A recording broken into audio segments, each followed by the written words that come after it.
You probably already knew that the key to a flourishing garden is a rich compost mixture. But did you know that homesteaders have an almost unfair advantage when it comes to making compost? In today's video, I'm going to give you the breakdown on my compost recipe, but I'm also going to give you a really simple formula to follow to come up with your own compost recipe that's going to work whether or not you're on acreage or in a suburban backyard. Well, before I give you my recipe for compost that we use here on the homestead that's helping us create gardens like those ones back there, let me give you the method for compost that we're using. In fact, we're about to upgrade it. Right beside me is our current compost pile that we're adding to, and just behind that is the previous one that we're using in our gardens already. That previous one we did over winter. You can do a cold season compost, it just takes a lot longer. All you need is a compost fork and a cover to keep the warmth and moisture in. Now, a pile method of composting is a perfectly acceptable way to get started. It's quick, it's easy, it doesn't require any infrastructure, and in fact sometimes it can be preferable. I've run a market garden scale gardens before, and we were turning our compost pile with a small tractor and a bucket. So the flexibility of being able to get at it from all sides, of being able to locate it wherever we wanted in that garden system, that was a great way to do compost, and it's why I went with this system, because it helped us get up and going straight away without committing to any permanent infrastructure. But now that we know that this zone here at the top of our gardens is our utility zone, where we've got our greenhouse, our watering system, and soon our compost bays, I've got no problem locating our compost permanently here and building some permanent infrastructure for it. And what I'm about to build is a bay style of composting, and we're just going to use some simple wooden pallets to create 3 basic bays for composting. Now, there are a couple of advantages of doing a bay method of composting versus the pile method, because with the pile method, the higher you go, the wider you get at the base. So the first advantage is I can get the same volume of compost for a smaller footprint or area. Now, I'm going for about 1 cubic meter. I've found that that's the ideal volume. Anything smaller than that, and there's not enough mass to create kind of that thermal energy and microbial activity to get it cranking. Anything bigger than that, and you can sometimes stall what's going on in the center of the pile. The other advantage of a bay method of composting is it just looks neat and tidy. It's a great way to keep things clean. And then the biggest advantage to this method, especially using pallets, is that those gaps in the sides that are between the planks of timber are going to allow a whole lot of air into your system. When you use a pile method, every time you cover it to keep water and heat in, you're also preventing oxygen from getting into the system. But with the pallet style method, we're going to allow air into the sides and just have a simple cover for the top.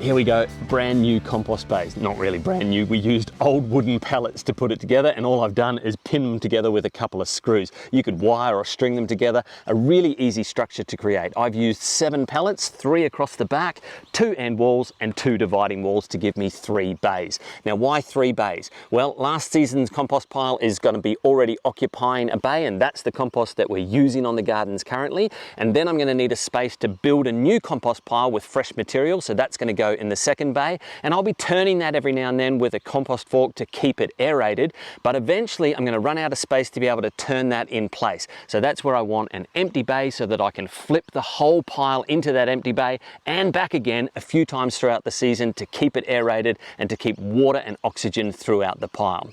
All right, I told you I'd give you a simple formula for making your own compost recipe, whether you're in a backyard or on acreage like us. And really it comes down to 2 parts. The first part is understanding that you've got to layer the materials in your compost pile. That's going to help with structure, but it's also going to help balance it. And that's the second part. You need to understand the balance between green and brown. There are essentially 2 categories of material that go into your compost pile, and they are your greens or your high nitrogen materials and your browns or your high carbon materials.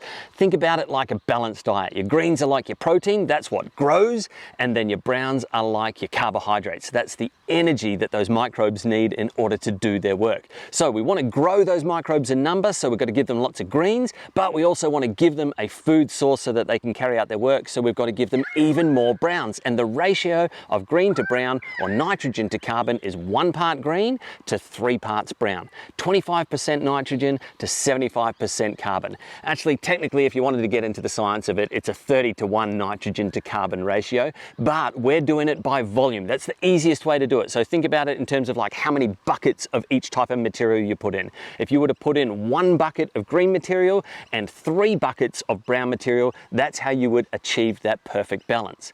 Well, how do you know which material is which? Because some greens aren't green, some browns aren't brown, and in fact, some greens are brown and some browns even look a little bit green. So how do you know which one goes into which category? I'm going to give you a really simple thought experiment you can use to categorize whatever you want to put in your compost pile. You might be thinking something like kitchen scraps or lawn clippings or dried up leaves that you've raked up off your lawn. Well, which one is which? Sometimes if it's green, it belongs in the green category, but not always. Think about it this way. If you were to take the material that you've got on hand and put it in a sealed bucket and set it aside with just a little bit of water in it for about 6 weeks, and then open the lid of that bucket, would it stink? Would it be slimy? Would it have a foul odor to it? Well, that's a green material, and it's breaking down anaerobically or without oxygen. So your green materials will break down that way, and over time they'll disappear and they'll make their way back into the ground, but they're going to do it in an unhealthy way, at least unhealthy as far as compost is concerned.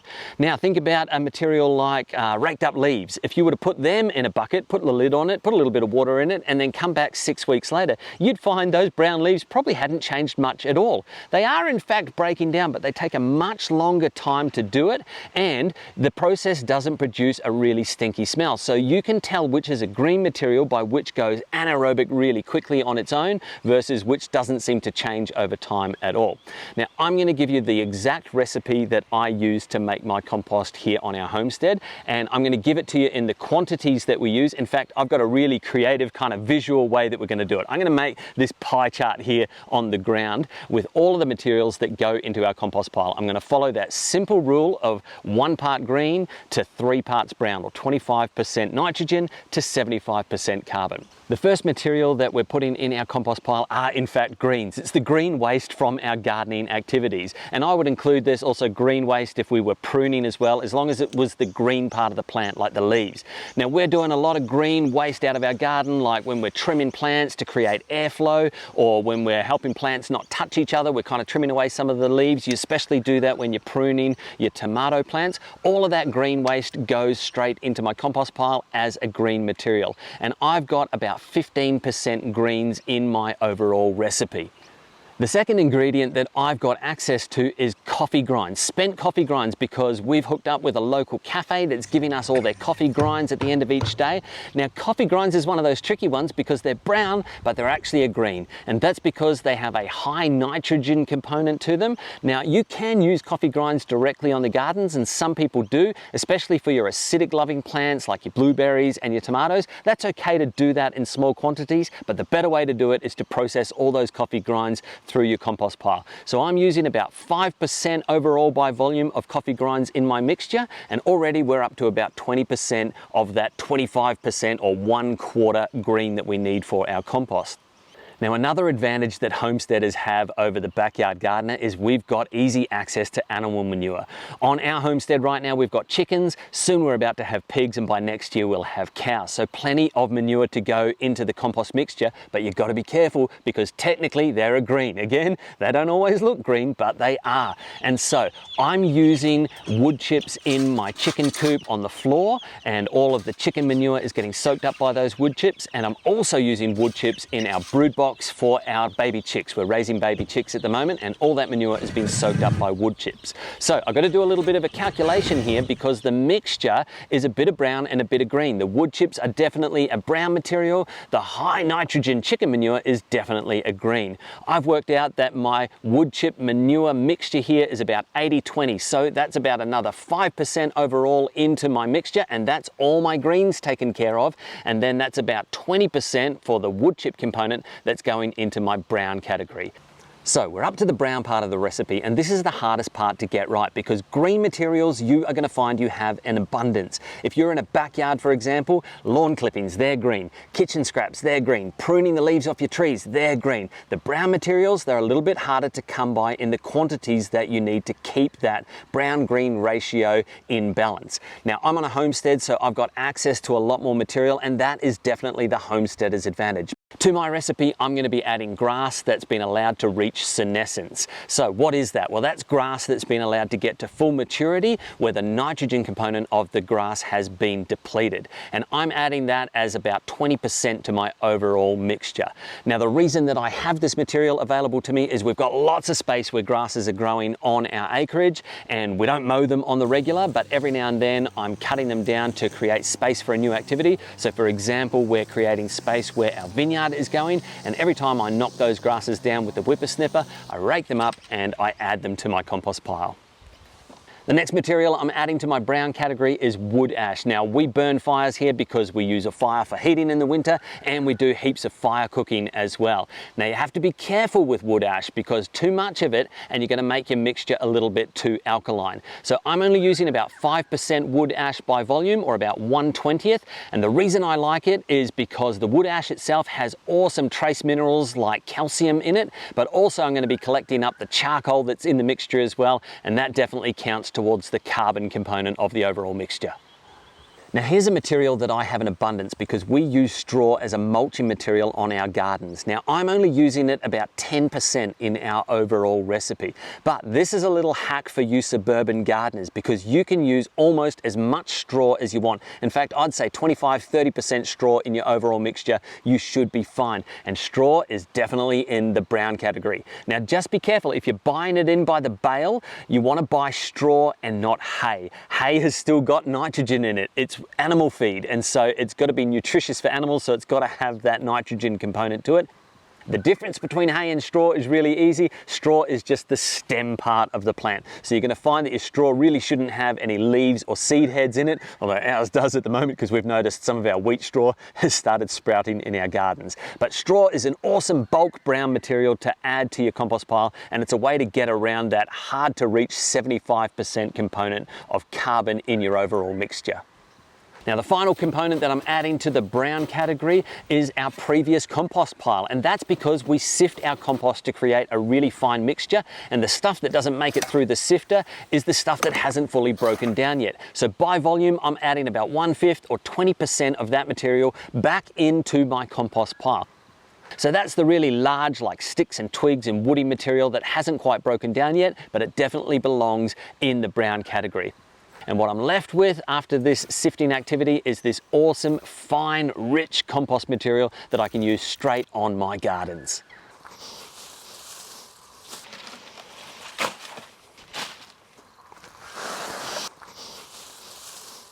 And that's it. Browns, then greens, then browns, then greens. Now, to maintain your compost pile and keep it active and healthy, you want to make sure it's got plenty of oxygen, plenty of water. So get yourself a compost fork. Like I said, a good one like this has got 10 tines on it. It's nice and easy to move that material around. Every time you see the pile collapsing down, get in there, give it a good fluff up, turn it over, turn it around. That's going to help air get right into the center of the pile. Now, maintain moisture in your compost pile. Watch it, see that it's not drying out because those microbes need water to live just like you do. So every few days you want to pop a sprinkler on top of it and give it a good soaking. So how do you even use compost in your gardens? Well, I've got two simple methods that we use here on our homestead gardens, and I'll tell you what they are. But just before I do, let me give you a quick channel update. Those of you that have been following our journey for a while now know we had this goal to be monetized YouTube partners by the end of the year. Well, we reached that goal last week, a full month ahead of where we thought we'd be. So I just wanted to say a huge thank you to all of our subscribers, to all of you that tune in every Friday afternoon and watch our videos. Thanks for liking, thanks for sharing, and if you haven't yet, why don't you go ahead and subscribe to the channel. Now, how do we use compost? The first is when we're transplanting out. So I've got this little strawberry plant, and I'm going to dig a little hole for it right here next to its friends, and in the bottom of the hole, I'm just going to put a decent handful of that compost material. So that strawberry plant's going to go right in on top of that, and I might even give it a little dose just around the sides. and that's it. That plant's going to have a real happy, healthy boost to its life out here in the gardens. And the second way that I would use this awesome rich material is that once this bed is done for the season, so if these were all spring plants, for example, and I was clearing the bed, I would do a top dressing of the entire bed, about 1 inch of material across the whole bed before I planted out the next season's plants. And that's it. So I hope you have fun making compost, coming up with your own recipe, and we'll see you again next week on the next video.